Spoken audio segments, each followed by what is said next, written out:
Hi అండి. నమస్తే. Welcome to simple tasty food.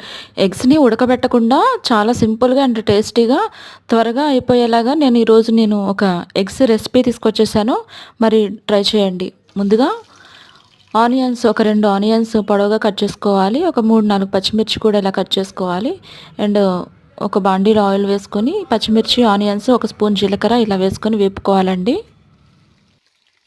దీంట్లోనే ఒక చిటికెడు పసుపు వేసుకోవాలండి. దీన్ని ఒక 5 నిమిషాల పాటు ఇలా వేపుకోవాలి. దీంట్లో ఒక పావు కిలో టమాటాలు, సన్నగా తరిగి పెట్టుకున్న టమాటాలు మనం దీంట్లో వేసుకోవాలి. దీంట్లోనే రుచికి సరిపడా సాల్ట్ వేసుకోవాలండి. తర్వాత మొత్తాన్ని దీన్ని ఇలా కలుపుకొని ఒక 5 నిమిషాల పాటు మూత పెట్టేసి చక్కగా మగ్గనివ్వాలి. 5 నిమిషాల తర్వాత దీంట్లో ఒక 2, 3 స్పూన్ల కారం వేసుకోవాలి.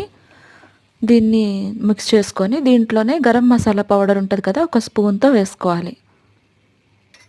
ఇప్పుడు దీన్ని మిక్స్ చేసుకొని కొంచెం అండి, ఎంతో కాదు, ఈ మిశ్రమము మునిగే వరకు వాటర్ పోసుకోవాలి. ఇప్పుడు చూసారా, ఇలా వాటర్ పోసుకోవాలి. తర్వాత దీన్ని మిక్స్ చేసుకొని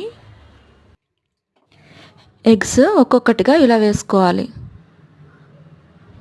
ఒక హ్యాండ్లో మొబైల్ ఉందండి, అందుకని ఒకే హ్యాండ్తో వేస్తున్నాను.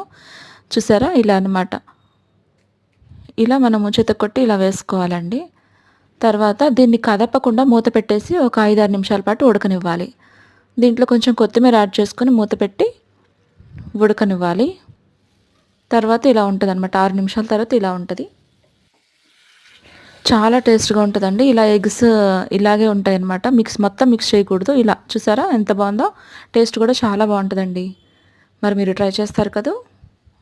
వెళ్ళొస్తాను.